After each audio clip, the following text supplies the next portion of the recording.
I was like, I'm not gonna drink a quart of milk. I might. We'll see. We're gonna find, got any more? find out. What's going on, everybody? From Westfield Theater, I'm Gene Kim, and you're watching Hot Ones. It's the show with hot questions and even hotter wings, created by First We Feast with Sean Evans. And today I'm joined by John Blank and Mrs. Rachel Harrington. Miss Rachel rose to the top when she directed the Cappy-nominated Legally Blonde last year. And John Blank, if you don't know him, he's got all the musical talent and all the sass anyone could ask for. They make quite the dynamic duo. They've been friends ever since they were students at Westfield High School. Look at them now, all these years later, back again as the director and pit orchestra for Phantom of the Opera. Miss Rachel, John Blank, welcome to the show. Thanks, Gene. How are you guys with spicy food? I think it depends on who you ask. If you ask my friends, I'm horrible. But in my mind, I feel like it's doable. We were talking like I have the advantage because I'm not doing chicken wings, but also I don't get to do real milk because I'm lactose intolerant. So let's see which one's a bigger disadvantage.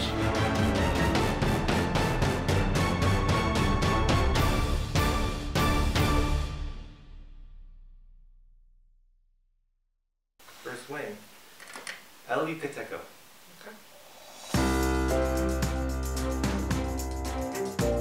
So I'm gonna start by asking, why Phantom?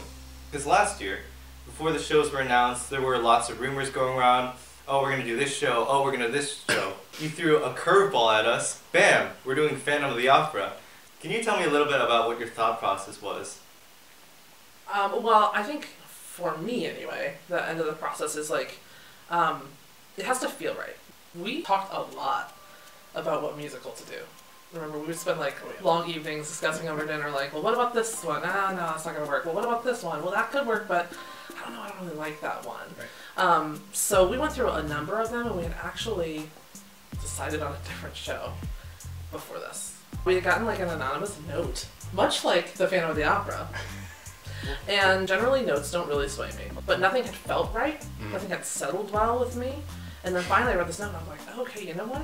This might be possible, and like, if we don't do it now, like, when are we gonna do it? I just love how I got a text out of nowhere in the morning one day, and she's like, I don't know, got this note, what do you think? Help me. Because you are very much my voice of reason. You will either be like, no way, we won't do it, I won't do it, I will walk away. or you'll be like, well, we could try it. So you didn't say no. Yeah, I didn't. It's a show proposal. Show proposal. It's kind of sweet. Yeah. That's good. Yeah. There's a scene where the Phantom leaves Andre a note where he basically roasts the pit orchestra. Yes, yes, yes. What is the sassiest thing John has ever done? The sassiest thing? Should have been there on Thursday. Oof. What happened Thursday? Well, the first thing that pops to my mind was one of my jokes I told the pit orchestra. We were talking about colla voce, which is kind of like freely follow the singer. And I said, how does the singer count to 4? And they're like, oh, well. So I was like, okay, well, they go 1, 2, 3, 4. 1, 2, 3, 4. It's a joke that they take their own time. They're not necessarily like worried about anybody else. And one of the pit orchestra members was like, I don't get it, that's not funny. I just snapped right back. I was like, it's because you're not a musician. But it was all in good fun. It was all in good fun. They're all good people. They're all good musicians. They know the sass. They accept it, yeah. There's also a scene where Carlotta loses her voice on stage. What is the biggest performance flop you've ever experienced? And why is it... And why... That's a great question. Keep going. And why is it Don't Stop Believin'?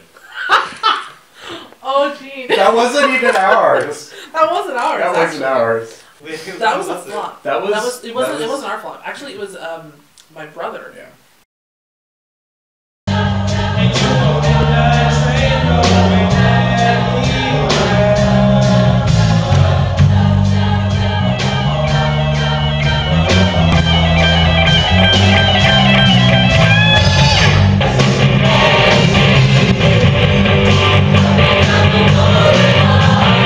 Funny because they kept going like champs, but you could see some of the surprise looks on some. They're like, Still having fun. Yeah. This is it. This is fine. This is fine. Yeah. You know when you keep singing or keep performing, because that's what your teacher tells you to do. Mhm. Keep going. The show must go on. Yeah. But you're like, Everybody Like- knows.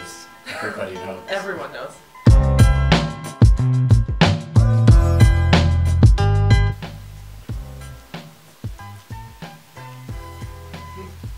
Okay. Oh, wow, there it is. Yeah, that one's spicy than English movie. It starts off like, hey, and then it's actually, and you're like, It's a creeper. It's a creeper. okay, wow, it's still going. I was like, I'm not gonna drink a quart of Nope. milk. I might. We'll see. We're gonna find. You got any we're more? gonna find out. So in order for Raoul to jog Christine's memory, he reminds her of some old childhood moments they shared. So what I'm going to do is try to jog your memories a little bit Oh boy. with some past experiences you guys have had. Oh yes. And I'm hoping you can tell me a little story associated with each one. John, can you tell me about the Bahamas? Which one? The Bahamas. Yeah, it was my first cruise I've been on in a long time.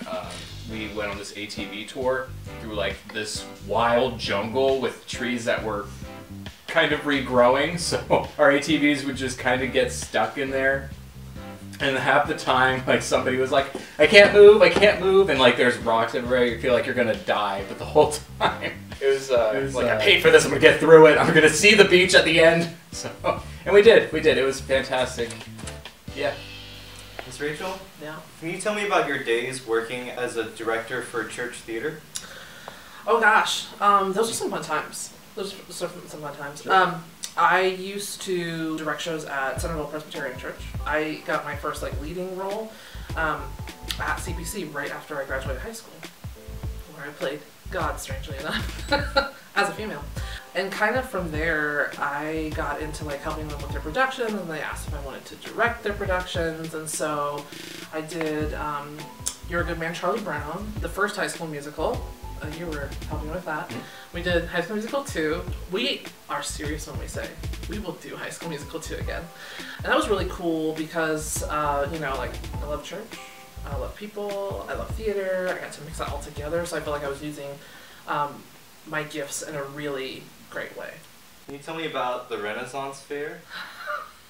I love All right. that Jean knows about the Renaissance Fair. Okay, so this last one we went to in October, literally the week before my senior bassoon recital. I was a mess. You were a I mess. was a mess inside.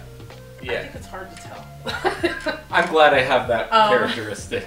It was a lot of fun. I think we went the first time with a large group of friends that we had from high school. Super fun. Yeah.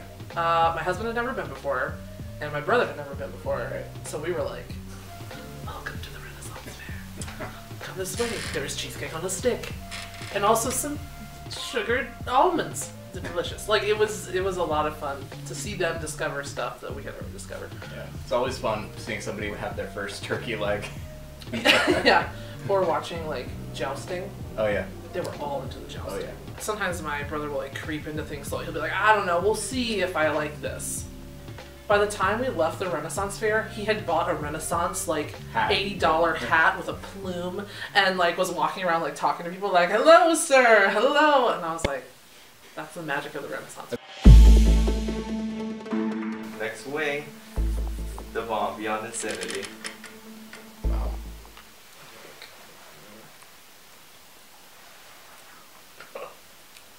Oh, that was a mistake. That was a mistake. This is fine. This is fine. You know, it's a creeper. I don't think almond milk helps, FYI. It's uncomfortable, but like, It's not painful though. I'm not dying yet. Yeah. The snot is coming. You guys are Snot's taking gonna- it like champs. The snot's gonna happen. It's not gonna happen? What? I hate it. So I can't name a more iconic duo than you two. But in the show, there are quite a few notable pairs as well. So what I'm going to do is name some of those paired characters, and I want you two to debate on who is more like this character, who is more like this character, okay? Carlotta and Pianji. I think you go. No. You go first. My eyes are watering really badly. So. Yeah, I need a drink sometimes. So. I think we could be both. I think you can make the argument either way. Some days you're just like, no, Jonathan, you're doing this, blah, blah, blah, blah, blah, and you're gonna like it. And I'll just be like, okay. Kind of like Pianji. I'm probably Carlotta. You're right. But I have my Carlotta moments. He does, but they're select. I'm crying, Gene. Gene. Be careful. No. Oh wow, there's a tear on there. Furman and Andre. I think you're Farman. Furman. He's the one that's like, alright, we're doing this, and Andre's more like, it's fine. Yeah, that's fair. But you think you're more relaxed than I am? Again, we're very back and forth. Madame and Meg Fury. You are totally Madame Cherry. You Please. are. If you could carry a cane and hit people with it, you would. You would! I would. And of course, Christine and the Phantom.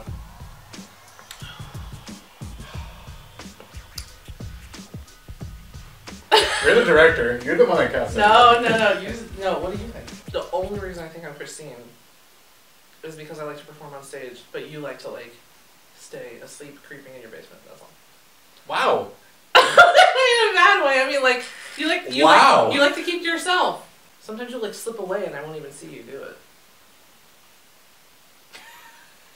It's true. And I'll be like, John, did you leave the party? And he's like, I left 20 minutes ago.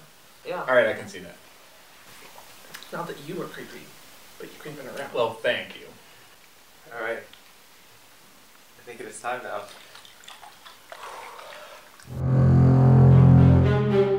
Well, I recovered from the last I know, like, I'm like ready to talk now. You're like, okay.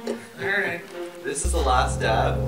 We call it the last dab because it's tradition around here to put a little extra on the last wing. Now that's a little bit too much extra. But like, You're crazy, man. you don't have to if you don't want to. Now what you can do, John, is like you can like put a little bit on the cutting board. Yeah. Oh. He said it's, the dab, a little dab will do you. I'm not even.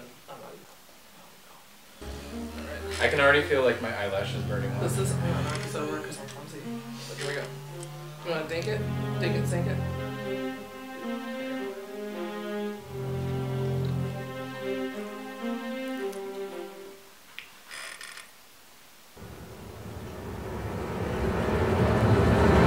Here's my last question for you guys.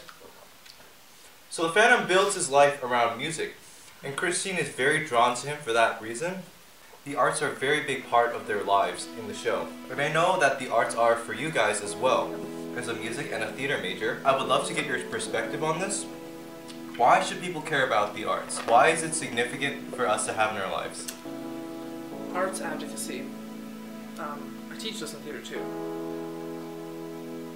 I mean, I have like a million reasons. I think the arts are important because fundamentally, like, even if you feel that your gifts are really centered in like math or science, the arts still incorporate that. I say all the time, my perfect school as a high schooler would have been to like do geometry related to set building, or to do like algebra related to pattern making for costumes or something like that. Not only are the subjects related, like for example, music is math. Whether we think about it or not, we're using our skills we learned in other classes. The other reason that I think it's important, even outside of school, is music is part of what makes us human. It's part of something that we use to celebrate what we are as a community. Sometimes we feel divided or feel alone, and the truth is, as Sondheim says, and Into the Woods, no one is alone. And the arts, I think, really truly solidifies that to work as an ensemble and to work as a group and part of something, you know, that's what we want, togetherness. And that's what the arts offer. Like, really. Wise words of insight. Couldn't have said it better myself. Look at you both. You guys championed the wings. You guys barely breaking a sweat. I mean, I saw a few tears go down. There's always a few tears. With nothing else left to do but to roll out the red carpet, this camera, Tell the people about the show. Well, it is April 27, 28, and 29, and also May 4th and 5th, so we have 5 shows in total. It's going to be full of beautiful costumes, beautiful sets, amazingly talented students, and a fantastic pit. You want to talk about your fantastic pit? It is the largest pit this school has ever worked with. It's going to be quite a spectacle to see all of us pit in front of that stage, but we're gonna play our best. It's, again, we said a lot of people don't do Phantom, but we're just crazy enough to do it. So it is truly something that you don't want to miss. Good job.